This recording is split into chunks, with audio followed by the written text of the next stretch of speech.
Bismillahirrahmanirrahim. Assalamualaikum warahmatullahi wabarakatuh. Hari ini kita belajar lewat video dulu ya. Nanti kalau ada ya materi ini yang kalian tidak paham, bisa tanya ke Ustadz besok lewat Zoom, aplikasi Zoom. Oke. Kita lanjut. Hari Sabtu kemarin kita belajar tentang PPKN, masih di sub U2 ya. Sub 2 unit 1 PPKN itu kemarin tentang kewajiban. Berarti hal yang kalian lakukan ketika mendapatkan hak. Berarti kewajiban apa yang kalian lakukan ketika di rumah seperti apa, ketika di sekolah seperti apa, dan ketika di masyarakat seperti apa, dan bagaimana ketika kalian tidak melaksanakan kewajiban seperti itu. Itu menyangkut kerugian hak orang lain. Hari ini kita bahas tentang mengidentifikasi kalimat efektif dalam teks eksplanasi ya. Teks eksplanasi kalian sudah pelajari di kelas 5 juga, sudah dipelajari. Kemarin juga di sub unit 1, di sub tema 1 sudah dipelajari. Teks eksplanasi merupakan teks yang berisi informasi tentang suatu hal atau fenomena yang terjadi di masyarakat. Nah, teks ini itu tersusun berdasarkan faktual, berarti tidak dikarang-karang, berdasarkan fakta. Teks ini membahas tentang apa? Yang pertama membahas tentang gejala alam atau ilmu pengetahuan. Yang kedua membahas tentang budaya. Yang ketiga membahas tentang sosial. Dan keempat membahas tentang ekonomi. Kalimat efektif adalah kalimat yang disusun dengan memperhatikan pedoman umum ejaan bahasa Indonesia. Ya, pedoman umum ejaan bahasa Indonesia kalian sudah pelajari kemarin, ada bahas kata baku. Kata baku itu berdasarkan KBBI. Nah, gimana cara membacanya, cara penulisannya, dan sebagainya. Dalam menuliskan kalimat efektif, kamu juga perlu memperhatikan penggunaan kata baku. Kalimat efektif disusun sesuai dengan kaidah tata bahasa. Nah, tata bahasa kemarin itu sudah dijelaskan dulu juga, terdiri dari subjek, predikat, objek, dan keterangan. Nah, itu misalkan dilengkap. Kalau misalnya nggak lengkap itu nggak apa-apa. Misalnya ada subjek, predikat, dan objek. Berarti ada pelakunya, ada kata kerjanya, dan ada objeknya. Baik itu ejaan maupun tanda bahasa. Berarti ejaannya gimana? Menggunakan kata bahasa baku tadi. Yang kedua, kalau kalimat efektif itu katanya tidak boros ya, tidak berulang-ulang. Dan ketika menulis itu katanya harus sambung dengan kata berikutnya. Seperti itu. Ini di bawah nih, ciri-ciri kalimat efektif adalah sebagai berikut: menggunakan kata-kata baku. Yang kedua, terdiri atas struktur kalimat yang berurutan. Ingat, berurutan tadi. Berarti harus berurutan dan tidak berulang-ulang dan bermakna logis. Aslinya bermakna logis itu artinya nyambung. Ketika kalian menggunakan kata kata berikutnya itu harus sambung dengan kata sebelumnya. Contoh misalkan ini, adik memberikan banyak uang kepada pengemis itu. Nah, kalimat tersebut kan tidak efektif karena terdapat kata yang berulang. Apa yang kata berulang? Adalah uang. Nah, kan di depan kata uang itu sudah ada menggunakan kata banyak. Nah, kalau kata banyak berarti kan uangnya lebih dari satu, uangnya pasti banyak. Nah, ketika sudah menggunakan kata banyak, berarti penulisan uang itu tidak perlu harus ada uang, berarti cuma cukup satu uang. Karena kata banyak sudah mewakili uang tersebut itu yang diberikan adalah banyak. Berarti nanti kalau kalimat efektif yang benar adalah adik memberikan banyak uang kepada pengemis itu. Kita lanjut ke contoh soal berikutnya. Misalkan ini contoh soal dalam bentuk kalimat. Rapat itu dihadiri oleh beberapa dari banyak anggota saja. Rapat itu dihadiri oleh beberapa dari banyak anggota saja. Dan maksudnya dari kalimat tersebut kan, itu ada rapat, cuma dihadiri oleh beberapa anggota saja, tidak semua dihadiri. Cuma penggunaan katanya terlalu boros, makanya harus diubah menjadi kalimat efektif. Berarti jawaban yang benar adalah rapat itu dihadiri oleh beberapa anggota. Yang kalimat berikutnya, seorang siswa harus mempelajari dan berlatih. Seorang siswa harus mempelajari dan berlatih. Nah, coba kalian lihat itunya ya, kalimatnya. Perhatikan, di situ ada kata mempelajari. Nah, kalau kita menggunakan kata mempelajari itu harus ada kata lanjutnya. Contohnya misalnya ini, mempelajari bahasa Indonesia. Berarti disuruh belajar bahasa Indonesia, mempelajari matematika, khusus matematika. Seperti itu. Nah, karena di situ tidak ada kata objek yang dipelajari, berarti kalimat tersebut tidak efektif, makanya diganti mempelajari diganti dengan belajar. Seorang siswa harus belajar. Belajar itu berarti untuk umum, bisa belajar semua mata pelajaran dan berlatih. Itu jawabannya. Oke, kita lanjut ke soal berikutnya. Ini contoh soal ketika ada ujiannya banyak variasi soal. Ini contoh variasi soal yang lain. Contoh misalnya ini. Kerasnya upaya kami dalam menjuangkan nasib para buruh akhirnya sedikit membuahkan hasil yang signifikan. Kesalahan penggunaan kata dalam kalimat di atas ialah, oke, kita bahas satu-satu. Misalkan kita milih A, kita baca A. Kerasnya seharusnya sekerasnya. Kita lihat kata kerasnya dalam kalimat kerasnya upaya kami, sekerasnya upaya kami. Itu sekerasnya upaya kami itu enggak sambung ya. Berarti kita menggunakan kerasnya upaya kami. Berarti nomor 1 salah, nomor 1A itu salah. B, menjuangkan seharusnya memperjuangkan. Oke. Kerasnya upaya kami dalam menjuangkan itu bukan kalimat baku, bukan kata baku menjuangkan. Berarti ketika menambah imbuhan harus menambah memperjuangkan. Sekeras upaya kami dalam memperjuangkan nasib para buruh akhirnya sedikit membuahkan hasil yang signifikan. Berarti jawabannya adalah B. Coba kita lihat C nih. Salah apa benar? C. Akhirnya seharusnya diakhiri. Kalimatnya kerasnya upaya kami dalam memperjuangkan nasib para buruh akhirnya sedikit. Ketika diganti akhiri itu kan salah, nggak nyambung. Nasib para buruh akhiri sedikit, ya kan nggak nyambung ya, berarti salah. C. Misalkan D, sedikit seharusnya sedikit mungkin. Coba kita bahas. Kerasnya upaya kami dalam memperjuangkan nasib para buruh akhirnya sedikit mungkin. Itu kan menambah, mungkin itu nanti itu harus ada kata lanjutan, karena itu sampai harus kata sedikit apa, membuahkan hasil sedikit mungkin, membuahkan hasil yang signifikan. Kalau sudah sedikit ya sudah sedikit saja, tidak ada tambahan, makanya menggunakan kata sedikit. Nah berarti yang D salah. Yang E juga itu salah, membuahkan seharusnya membuahi. Ingat ya, membuahi itu kan harus penggabungan, berarti kata membuahi itu salah. Kita lanjut ke nomor 2. Ibu membuat kue cucur sangat terlalu manis sehingga tak enak dimakan. Kalimat tersebut akan menjadi efektif bila dihilangkan kata ibu membuat cucur sangat terlalu manis. Ya, dari kata sangat terlalu itu kan sama arti. Sangat itu berarti terlalu sama artinya ya, maknanya itu sama, berarti berlebihan. Sangat terlalu berarti kan banyak maknanya. Nah ketika digabung sangat terlalu berarti kan sudah manis ya, manis banget. Nah seperti itu, berarti itu kata yang tidak sambung atau kalimat yang tidak efektif. Berarti nanti yang dihilangkan adalah kalimat sangat. Berarti nomor 2 jawabannya adalah D, dihilangkan kata sangat. Berarti jadinya ibu membuat kue cucur terlalu manis sehingga tak enak dimakan. Seperti itu ya. Oke. Dalam mengerjakan soal-soal ini itu kalian harus memperhatikan bahasa kata baku yang digunakan harus apa, imbuhan penambahannya itu harus bagaimana, kata yang digunakan itu nyambung nggak dengan kata berikutnya. Kalau tidak nyambung berarti salah. Seperti itu. Oke. Lanjut ke judul berikutnya, menyajikan informasi penting teks eksplanasi dalam bentuk diagram. Informasi penting dalam teks eksplanasi dapat disajikan dalam bentuk diagram.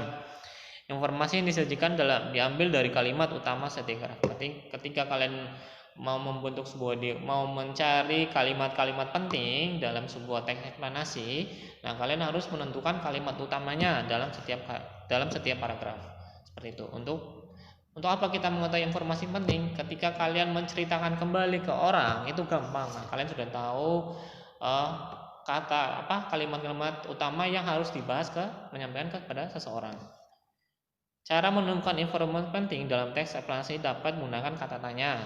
Apa, di mana, kapan, siapa, mengapa, dan bagaimana. Kita bahas satu-satu walaupun ini sudah pernah, tapi bahas lagi. Ingat ya. Contoh kata tanya apa? Apa menggunakan untuk menanyakan keadaan atau kegiatan yang berkaitan dengan inti teks. Seperti apa yang dilakukan, apa yang terjadi. Seperti itu, misalkan ada contohnya nih. Pengertian atau penjelasan dari hal yang ditanyakan. Apa itu radio? Berarti menanyakan tentang radio. Radio adalah alat komunikasi elektronik yang menggunakan sinyal-sinyal tertentu. Bisa menanyakan pengertian, bisa menanyakan peristiwa apa yang terjadi, seperti itu untuk menggunakan kata apa. Nomor 2, siapa? Kegunaan untuk menanyakan pelaku yang terkait dengan suatu peristiwa dalam teks. Orang atau pelaku sesuai peristiwa tersebut. Berarti menanyakan orang ya. Misalkan ini, siapa yang menemukan radio? Itu Guglielmo Marconi. Misalkan kalian kemana, misalkan seperti membeli buku. Misalkan ibu kamu nanya, siapa yang membeli buku? Berarti kamu jawab pakai menggunakan nama pelakunya. Saya yang beli buku, atau Dennis yang beli buku, atau dan sebagainya. Seperti itu ya. Kalau siapa itu untuk menanyakan pelakunya. Nomor 3, kapan? Kapan kegunaannya untuk menanyakan waktu terjadinya suatu peristiwa dalam teks. Ada jam, hari, bulan, tanggal, tahun, ataupun lamanya peristiwa. Itu namanya kapan. Kapan berarti itu menanyakan waktu. Ingat ya, kapan itu waktu.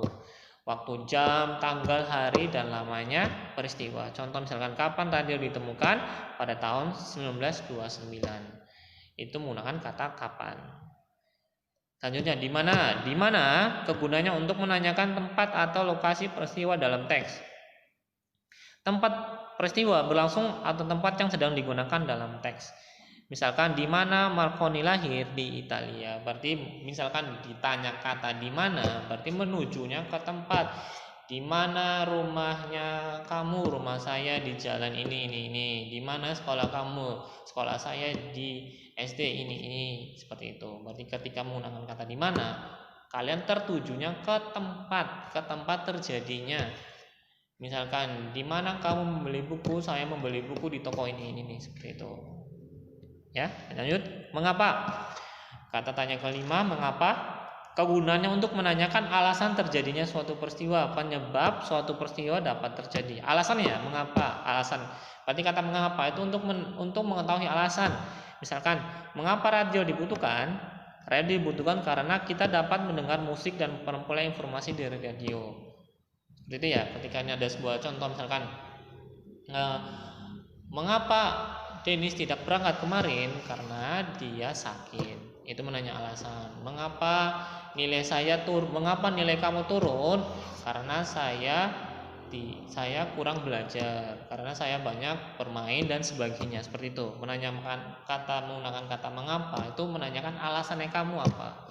Alasan dari sebuah peristiwa terjadi. Nomor 6, bagaimana?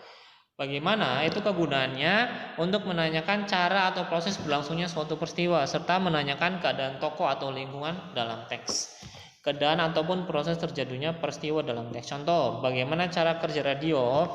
Gelombang radio dilancarkan oleh gelombang pembawa, lalu oleh lapisan udara. Gelombang radio dipantukan pada lapisan ionosfer. Berarti bagaimana cara bekerjanya suatu peristiwa. Contoh misalnya ini nih, ada pertanyaan, bagaimana cara membuat pisang goreng? Misalkan seperti itu ya, dengan cara satu, menyiapkan bahan-bahannya, ada tepungnya, ada pisangnya, ada minyaknya, ada kompornya, ada gasnya, dan seterusnya. Berarti kalian menjelaskan proses terjadinya suatu kejadian. Misalkan, bagaimana proses kecelakaan itu terjadi? Nah, kecelakaan itu terjadi ketika ada orang A nyabrang jalan sembarangan terus ketabrak. Nah, seperti itu. Berarti kalian menjelaskan proses terjadi itu bagaimana, biar orang tahu proses yang sedang terjadi. Oke, kita lanjut. Contoh soal sekarang, kita bahas contoh soal. Nomor 1. Kata tanya yang berisi pertanyaan mengenai permasalahan atau hal yang terjadi pada suatu peristiwa adalah kata tanya yang berisi pertanyaan mengenai permasalahan.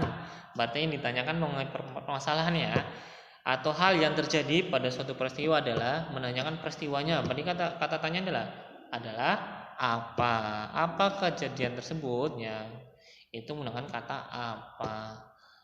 Lanjut, nomor 2, kata tanya yang berisi pertanyaan mengenai waktu ya. Kalau sudah waktu tadi gampang lah. Waktu itu menggunakan kata tanya kapan ya, seperti itu ya. Menggunakan kata tanya kapan. Itu yang itu saya salah ngedit ya. Saya salah ngedit. Oke, nomor 3. Syafiq tidak masuk sekolah hari ini karena sakit.